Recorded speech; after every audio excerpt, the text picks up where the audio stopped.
तो कहानी के शुरू में हम एक आदमी को देखते हैं जो किसी जगह पर खुदाई कर रहा था, लेकिन उस जगह के बारे में उसे पता नहीं था कि ये जिस जगह पर खुदाई कर रहा था वो हेल यानी जहन्नुम नर्क का दरवाजा था। अब उसने खुदाई करते करते उस रास्ते को खोल दिया था जिसमें से सारी हेल की आत्माएं बाहर आ सकती थी। ये सभी वो आत्माएं थी जिन्हें सजा के तौर पर हेल में भेजा गया था। अब उसने गलती से रास्ता खोल तो दिया था जिस बारे में वो खुद भी कुछ नहीं जानता था। तभी एक बहुत ही ताकतवर आत्मा उस आदमी के जिस्म में आ जाती है और उस पर काबू पा लेती है। अब इसके बाद हमें 1 महीने बाद का सीन दिखाया जाता है जहां दूसरे टाउन में वहां का शेरिफ अपनी बेटी को स्टेशन पर लेने आया था। उसकी बेटी एक लड़के के साथ आई थी जिससे वो शादी करने वाली थी, पर शेरिफ को वो बिल्कुल भी पसंद नहीं था। लेकिन तभी यहाँ पर कुछ गुंडे आकर हमला कर देते हैं। शेरिफ भी उन पर गोलियां चलाता है, पर इसी लड़ाई के दौरान शेरिफ को एक गोली लग जाती है और वो मर जाता है। और जो गुंडे उधर आए थे वहाँ से सब लोगों को पकड़कर अपने साथ ले जाते हैं। अब शेरिफ मरने के बाद सीधा हेवन यानी जन्नत में चला जाता है। ये सीधा RIPD डिपार्टमेंट में आ गया था, रेस्ट इन पीस डिपार्टमेंट में। यहाँ पर आते ही शेरिफ की मुलाकात इधर की हेड से होती है। उस हेड ने शेरिफ की पूरी फाइल पढ़ ली थी जिसके बाद वो इसको नौकरी देने का कहती है। अब दरअसल बात यहाँ पर ये थी कि उस लड़की ने शेरिफ की फाइल में ये पढ़ा था कि उसने दुनिया में बहुत अच्छे काम किए और लोगों को भी बचाया, इसीलिए तो शेरिफ को सीधा हेवन में भेजा गया था। इधर सिर्फ अच्छी आत्माओं को ही भेजा जाता था। अब हेड शेरिफ को बताती है किसी वजह से जमीन पर 1 महीने पहले हेल का दरवाजा खुल गया था और वहाँ की सारी आत्माएं जमीन पर आ गईं। लोगों के अंदर जाकर उन पर काबू पा लेती हैं, उनको अपने तरीके से चलाती हैं और तुम्हारा काम ये है कि तुमने दुनिया में दोबारा से जमीन पर जाकर सब आत्माओं को पकड़कर हेल में वापस भेजना है। ये सब बातें सुनकर शेरिफ बहुत खुश होता है। वो भी दोबारा से दुनिया में जाकर अपनी बेटी से मिलना चाहता था और खुशी खुशी हाँ कर देता है। वो इतना खुश था कि कॉन्ट्रैक्ट को भी नहीं पढ़ता और साइन कर देता है। अब इस काम के लिए हेड उसको खास किस्म की गन भी देती है जिनसे वो जमीन पर आने वाली आत्माओं को मार सकता था। वो हेड बताती है कि तुम इस गन को किसी भी आत्मा पर चलाओगे वो सीधा हेल में पहुंच जाएगी। अब जिसके बाद शेरिफ को दुनिया में जमीन पर भेज दिया जाता है। अब वो आते ही वहाँ पर एक लड़की से मिलता है जिसका नाम जेन था, जो इस काम में इसकी साथी थी और इसका साथ देगी।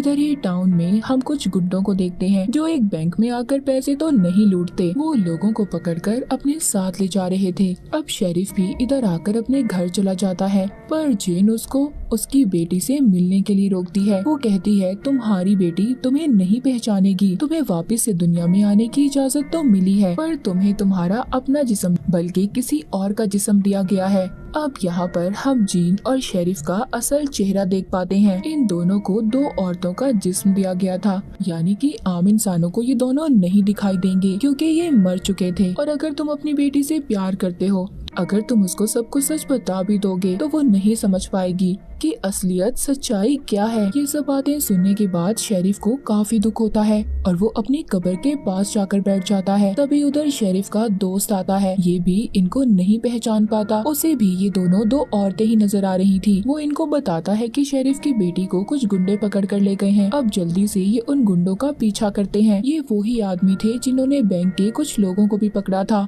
ये दोनों उनको पकड़ने का प्लान करते हैं। जीन उनके सामने जाकर बताती है कि मेरी बहन एक पहाड़ी से गिर गई है। जैसे हमें पता है कि ये दोनों औरत के रूप में नजर आते हैं। वो कहती है उसे काफी ज्यादा चोट लगी है, उसे मदद की जरूरत है। पहले तो वो मदद करने से मना कर देते हैं। जब जेन उनको पैसों का लालच देती है, अब उनके 2 आदमी मदद के लिए आते हैं, जहाँ पर जेन की बहन यानी कि शेरिफ नीचे गिरने का नाटक करता है, लेकिन अचानक से ये लोग उन्हें बहुत मारते हैं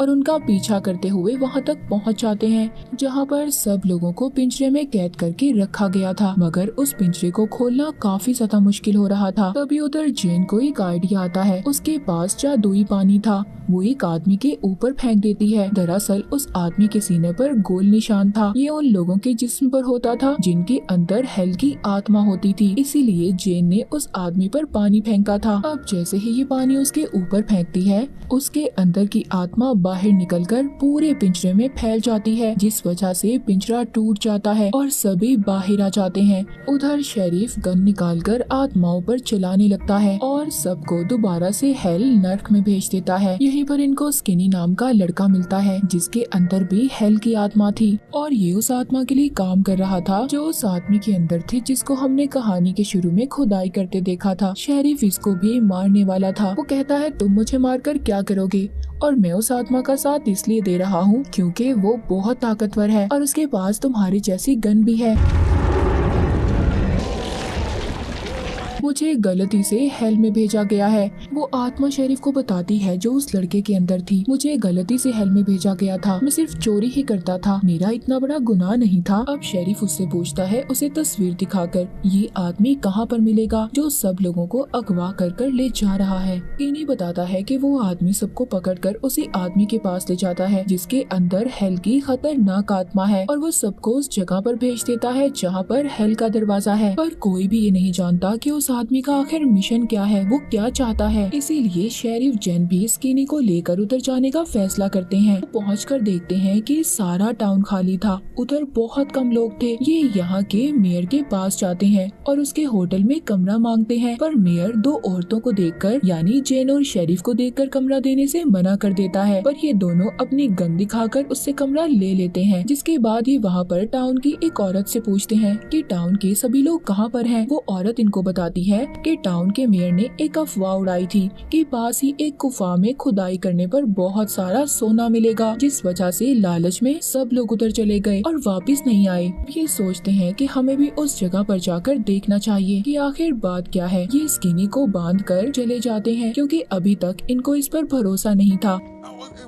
अब जाते हुए रास्ते में इन्हें एक आदमी मिलता है जिसने मास्क लगाया हुआ था। वो बताता है टाउन में हेल का दरवाजा खुलने की वजह से वहाँ की गैस टाउन में फैलती जा रही है। ये आदमी दरअसल यहाँ का मेयर ही था जिसने मास्क लगाया हुआ था। वो कहता है मैं भी उस आदमी के पास गया था, जब से इसने ये मास्क लिया था ये भी उस आदमी के कंट्रोल में था। इसने ही ये अफवाह फैलाई थी कि पूरे टाउन में उधर गुफा में बहुत सोना है। तभी उधर उस आदमी के कुछ लोग आ जाते हैं जिस आदमी के अंदर खतरनाक आत्मा थी। ये सब इनको पकड़कर जेल में बंद कर देते हैं। अब यहाँ पर इनसे एक लड़की मिलने आती है। ये लड़की भी RIPD की एजेंट ही थी, लेकिन ये लड़की वहाँ के हथियारों को चुराकर जमीन पर ही छुप कर रह रही थी। जेन को इस लड़की पर बहुत गुस्सा था क्योंकि इसी की वजह से सारे हथियार उस खतरनाक आत्मा के पास भी थे जो उस आदमी के अंदर थी और यही वजह थी वो सबको हरा रहा था। अब उस लड़की के जाने के बाद जेन बहुत सोचती है। उसको उस आदमी का प्लान समझ आ जाता है। कहती है जब चांद पूरी तरह से लाल हो जाएगा तो वो आत्मा जो उस आदमी के अंदर है हेल के दरवाजे को खत्म कर देना चाहती है ताकि सारी आत्माएं दुनिया में आ जाएं और हेल का रास्ता हमेशा के लिए खुल जाए। और अगर ऐसा हुआ सारी आत्माएं जमीन पर आई,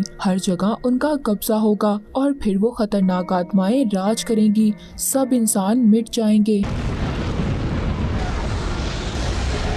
शेरिफ भी सब सुनकर काफी हैरान होता है। तभी यहाँ पर स्किनी आ जाता है और इन दोनों को बचा लेता है और साथ ही एक कागज दिखाता है जिस पर सब लिखा था। जब शेरिफ के गुंडों के हमले में मौत हुई तो स्किनी ने उसे नहीं मारा था। यहाँ पर इस पर इल्जाम था कि इसने शेरिफ पर गोली चलाई थी। वो कहता है मैंने आज तक किसी को नहीं मारा और स्किनी को भी उसी औरत ने छुड़ाया था जिसने इनको मेयर के बारे में बताया था। अब ये सारे प्लान करते हैं कि अंदर कैसे जाना है, मगर जेन यहाँ पर अंदर जाने से मना कर देती है। दरअसल जेन जब इंसान थी यानी जिंदा थी तो इसको सब लोगों ने मिलकर चुड़ैल समझकर जला दिया था। तब से ये बेचारी आग से डरती थी। वो शेरिफ से कहती है कि मेरे पास लड़ने के लिए जादुई पानी है। दरअसल ये पानी इनके गॉड के आंसू थे और उस हेल के रास्ते में इन्होंने ये आंसू डालने थे ताकि इससे हेल का दरवाजा बंद हो जाए। अब वो बोतल वो शेरिफ को दे देती है पर वो लेने से मना कर देता है। कहता है कि नहीं, इसे मैं नहीं लूंगा, तुम्हें खुद ही अंदर आकर लड़ना होगा, अपने डर का सामना करना होगा। अब ये अंदर जाकर उन आत्माओं से लड़ने लगते हैं जो इंसानों के अंदर थी, जिन्होंने इंसानों को अपने कब्जे में लिया हुआ था।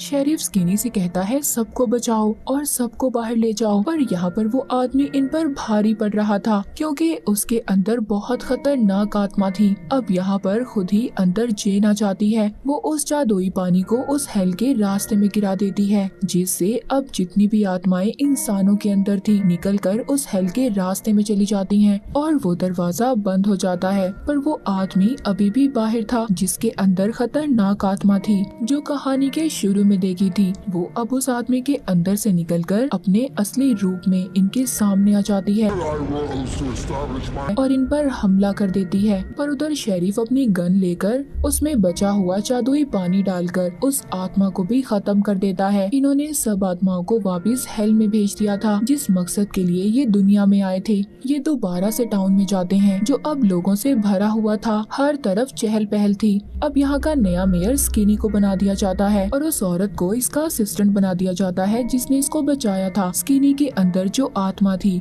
कहती है मैं हेल में नहीं जाना चाहती, वो एक अच्छी आत्मा थी। इसीलिए जेन इससे वादा करती है कि वो इसे हेवन में ले जाने की कोशिश करेगी, पर तब तक उसे इधर ही मेयर बनकर यहाँ के लोगों की मदद करनी होगी।